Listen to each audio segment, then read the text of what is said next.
So hello guys, welcome back again on my YouTube channel. तो आज के lecture हम डिस्कस करेंगे टीसीएस एनक्यूटी के कोडिंग के क्वेश्चन को, ठीक है, पाइथन लैंग्वेज में। और मैंने पिछले अपने जो वीडियो थी उसमें सेम प्रॉब्लम स्टेटमेंट को सी प्लस प्लस लैंग्वेज में डिस्कस किया था। तो अगर आप पाइथन लैंग्वेज में कंफर्टेबल नहीं है तो आप उस जो वीडियो को देख सकते हैं, लिंक डिस्क्रिप्शन में मिल जाएगा आपको, ठीक है। तो इस वाले प्रॉब्लम स्टेटमेंट की बात करते हैं। तो यहाँ पर दिया है selection of MPCS exam include a fitness test which is conducted on ground. There will be a batch of 3 trainees appearing for running test in the track for 3 rounds. ठीक है, तो इसमें है कि 3 ट्रेनिज है और उनका जो फिटनेस टेस्ट होगा वो जो होगा 3 राउंड का होगा, ठीक है। और आगे है कि you need to record their oxygen level after every round. After trainee और finished with all rounds, calculate for each trainee his average oxygen level over the 3 rounds. तो हर एक राउंड के बाद से उनका जो ऑक्सीजन लेवल उसको रिकॉर्ड करना है और जब तीनों राउंड्स हो जाएंगे तो उनका क्या करना है, एवरेज ले लेना है। और फिर जो आगे फिर बोल रहा है कि and select one with the highest oxygen level as the most fit trainee. तो उनमें से जो भी जिसका भी ऑक्सीजन लेवल ज़्यादा होगा उसको जो मोस्ट फिट ट्रेनी वहाँ पर डिस्प्ले करना होगा। आगे if more than one trainee attains the same highest average level then they all need to be selected. और आगे है display the most fit trainee और trainees and the highest average oxygen level. तो यहाँ पर एक चीज़ जो दिया है कि the highest average oxygen level इसको भी डिस्प्ले करना है। तो एक्चुअल में ये चीज़ हमें नहीं करनी है, ठीक है, सिर्फ इतना करना है।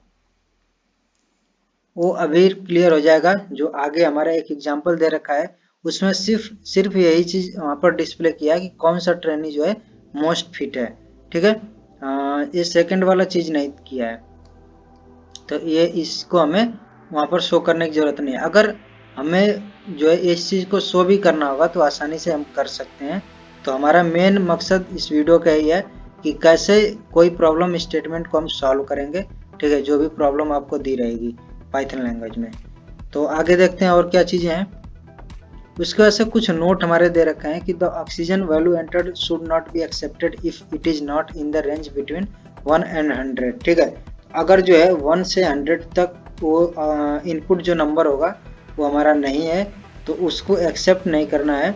If the calculated maximum average oxygen value of trainees is below 70 then declare the trainees as unfit with meaningful message as all trainees are unfit, ठीक है। तो यहाँ पर जो maximum average oxygen value of trainees के जो भी maximum average oxygen level है वो अगर 70 से बिलो है तो क्या करना है, ये एक मैसेज वहाँ पर डिस्प्ले कर देना है। और oxygen average oxygen value should be rounded, हमें क्या करना है, जो भी वैल्यू जाएंगे उनको राउंड कर देना है। अब हमारा एक एग्जाम्पल यहाँ पर है और देखिए यहाँ पर मेन चीज़ क्या है कि आपको ये जो भी वैल्यूज हैं वो गिवन होंगी, ये ऑलरेडी गिवन होंगी वैल्यूज। तो आपको इसके बारे में कोई भी चिंता करने की जरूरत नहीं है कि इस कैसे आएंगी, ठीक है। तो अगर सपोज कीजिए कि यहाँ पर 95 की जगह पर हमारा 0 दे दिया है तो हमें क्या करना पड़ेगा, इस चीज़ को एक्सेप्ट नहीं करना पड़ेगा, ठीक है। अब ये जो वैल्यू है आपकी फर्स्ट वाली वैल्यू ये है आपके फर्स्ट ट्रेनी के लिए, ये है सेकेंड ट्रेनी के लिए, ये वैल्यू आपकी है थर्ड ट्रेनी के लिए, ठीक है। फिर सेम वही हमारा सीक्वेंस चलेगा, फर्स्ट के लिए, सेकंड के लिए, थर्ड के लिए, फिर first trainee, second trainee, third trainee, ठीक है। ये राउंड 1 में है, ये है हमारा राउंड 2 में और ये हमारा राउंड 3 में, ठीक है।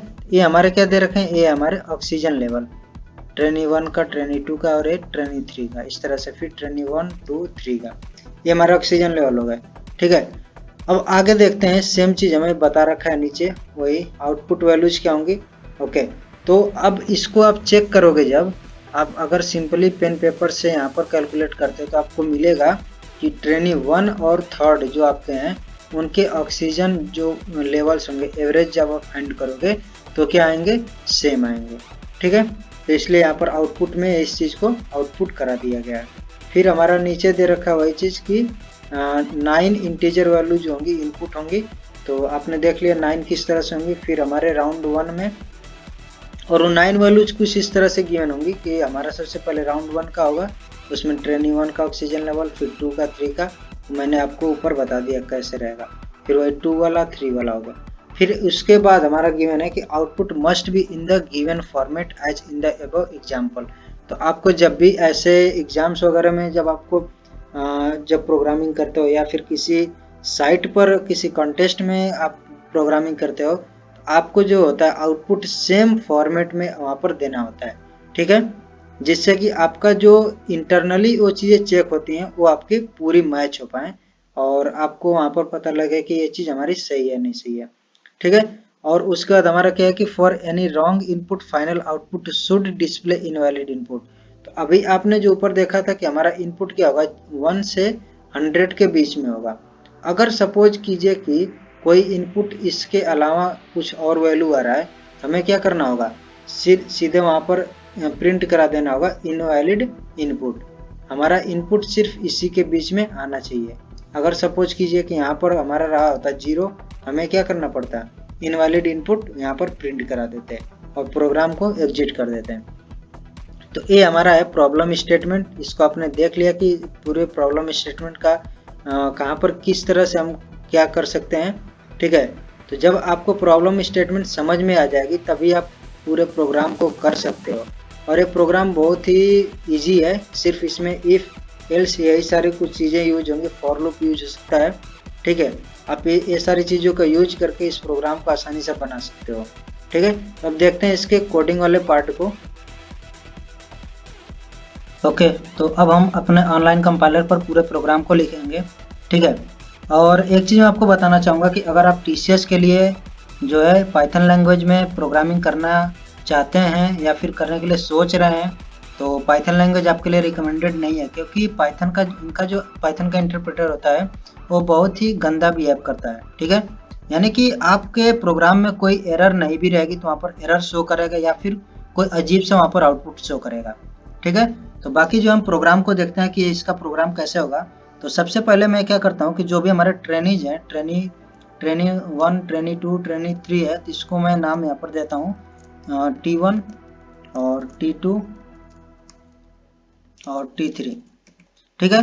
और यहाँ पर मैं इनको वैल्यूज असाइन कर देता हूँ 0 स्टार्टिंग में, ठीक है। अब आपको एक चीज़ यहाँ पर पता होगी कि पाइथन लैंग्वेज में हम क्या करते हैं कि अगर आपको एक लाइन में सिर्फ वैल्यू असाइन करनी होती है तो हमें ऐसे वैल्यूज असाइन करनी पड़ती हैं, ठीक है। अगर आप जो है यहाँ पर इस तरह से वैल्यू असाइन करोगे, T1 यहाँ पर असाइन किया 0, फिर T2 असाइन किया, इसमें वैल्यू 0, तो इस तरह से ये यहाँ पर एरर शो करेगा, ठीक है। या तो आप यहाँ पर T1 T2 को अलग अलग लाइन्स में इस तरह से करके असाइन कर सकते हो, ठीक है। इस चीज़ का आपको ध्यान रखना है। अब हम बात करते हैं कि अब हमारा अगला स्टेप क्या होगा। तो सबसे पहले आपको क्या करना है कि आपको यहाँ पर 9 जो है वैल्यूज गिवन होंगी, ठीक है, उनको आपको इनपुट कराना है। तो 9 वैल्यूज होंगी, ये तो हमें वहाँ पर प्रॉब्लम स्टेटमेंट में गिवन है और इससे ना तो कम होगी ना इससे ज़्यादा होगी। तो हम यहाँ पर डायरेक्ट क्या कर सकते हैं, फॉर लूप लगा सकते हैं, आई इन रेंज और 9 कर सकते हैं, ठीक है। तो अब इसके बाद हमें क्या करना पड़ेगा, इनपुट लेना पड़ेगा। मैं एक वेरिएबल यूज करता हूँ num, इसमें क्या करूँगा, मैं इनपुट करा लूँगा जो भी हमारी वैल्यू होंगी। अब इनपुट हम जब कराते हैं तो इसमें जो हमारी वैल्यू आती है वो क्या आती है, वो स्ट्रिंग हमें मिलती है, ठीक है। तो हमें इसको जो है कन्वर्ट करना पड़ेगा इंट में। इसके लिए मैं इंट यहाँ पर यूज कर लूँगा और इस वैल्यू को मैं इंट में कन्वर्ट कर लिया। अब फिर मुझे क्या करना था कि हमें चेक करना था कि जो भी हमारी वैल्यूज हैं वो 1 से 100 के बीच में होनी चाहिए, ठीक है।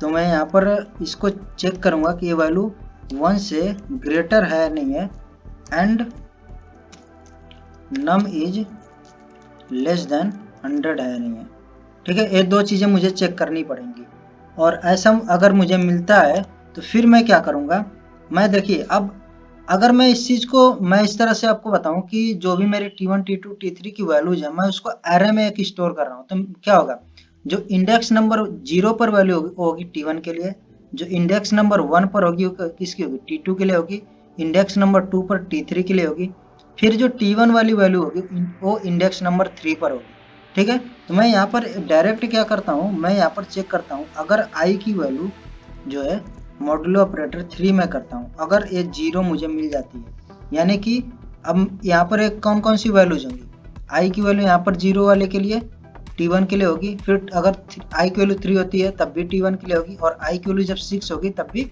t1 के लिए होगी, यानी कि हमें यहाँ पर वैल्यूज मिलेंगी t1 के लिए हमेशा। तो मैं यहीं पर डायरेक्ट क्या करूँगा, t1 और इसमें मैं ऐड कर लूँगा, मैं इतना कर लूँगा, ठीक है। और मैं इसलिए ऐसा कर रहा हूँ कि क्योंकि हमें जो है बाद में फिर एवरेज फाइंड करना है, और आपको पता है कि जब हम एवरेज फाइंड करते हैं तो जो भी हमारी वैल्यूज होती है उन्हें हमें ऐड करना पड़ता है। तो सिंपली मैं अलग से कुछ लाइनें लिखने की बजाय मैं यहीं पर सबको ऐड कर ले रहा हूँ, ठीक है। इससे हमारा प्रोग्राम भी छोटा हो जाएगा। तो मैंने यहाँ पर उस t1 को ऐड कर लिया, t1 में जो भी उसकी वैल्यूज हैं। फिर मैं क्या करूँगा, एलिफ यूज करूँगा, और यहाँ भी मैं क्या करूँगा, सेम चीज़ अप्लाई करूँगा, मॉडुलो ऑपरेटर 3, ठीक है। और यहाँ पर मुझे अगर 1 मिलता है तो किसके लिए होगी, ये होगी हमारी t2 के लिए वैल्यू। तो t2 में मैं ऐड कर दूंगा num को,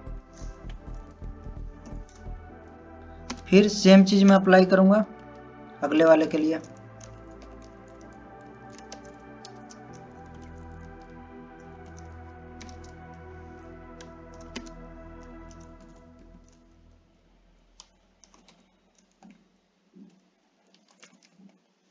इतना करने के बाद अब अगर सपोज करो कि हमें जो है ये वैल्यू 1 से 100 के बीच में नहीं मिलती है, तो हमें क्या करना था, हमें इनवैलिड इनपुट शो कराना था, ठीक है। इसके लिए मैं कहाँ पर आ जाऊँगा, मैं आ जाऊँगा इस वाले इफ के नीचे, और यहाँ पर मैं यूज करूँगा एल्स। और अगर ऐसा नहीं होता है तो मैं क्या करूँगा, प्रिंट करा दूंगा कि इनवैलिड इनपुट, और एग्जिट कर दूंगा पूरे प्रोग्राम को।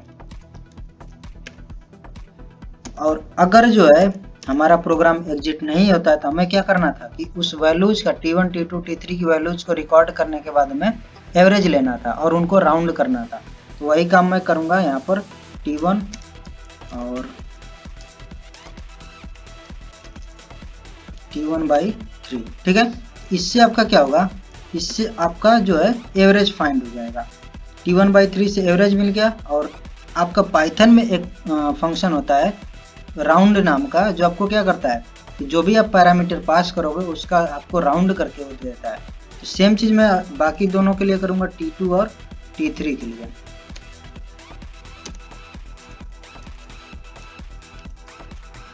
यहाँ पर मेरा हो जाएगा t3, t2 और यहाँ भी t2 हो जाएगा, ठीक है। हमने यहाँ तक जो है एवरेज भी फाइंड कर लिया, राउंड भी कर लिया। अब हमारा अगला काम होगा कि हम इन वैल्यूज को चेक करें कि ये वैल्यूज 70 से पहले तो कम तो नहीं है। तो लेस देन 70 चेक किया मैंने t1 को, फिर मैं चेक करूँगा t2 को, लेस देन 70 तो नहीं है। फिर मुझे चेक करना होगा t3 को, t1 t2 t3 को हमने चेक किया। अगर ये लेस देन 70 मान लो कि हो गई तीनों वैल्यूज, ठीक है, मैंने यहाँ पर एंड ऑपरेटर यूज किया, यानी कि अगर तीनों यहाँ पर जो है लेस देन 70 होगी तो मुझे प्रिंट करा देना होगा कि ऑल ट्रेनीज आर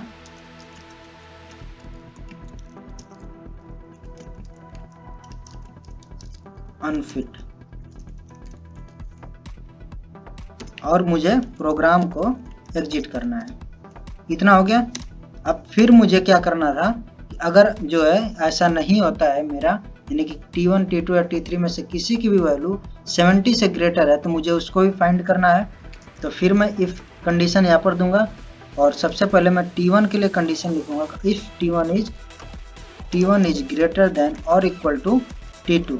और आपको यहाँ पर इक्वल का जो साइन है वो हटाना नहीं है, वो अभी आपको पता चल जाएगा। t1 इज ग्रेटर देन और इक्वल टू t2। तो आपको क्या करना है, प्रिंट करा देना है। यहाँ पर आपका प्रिंट हो जाएगा ट्रेनी नंबर 1।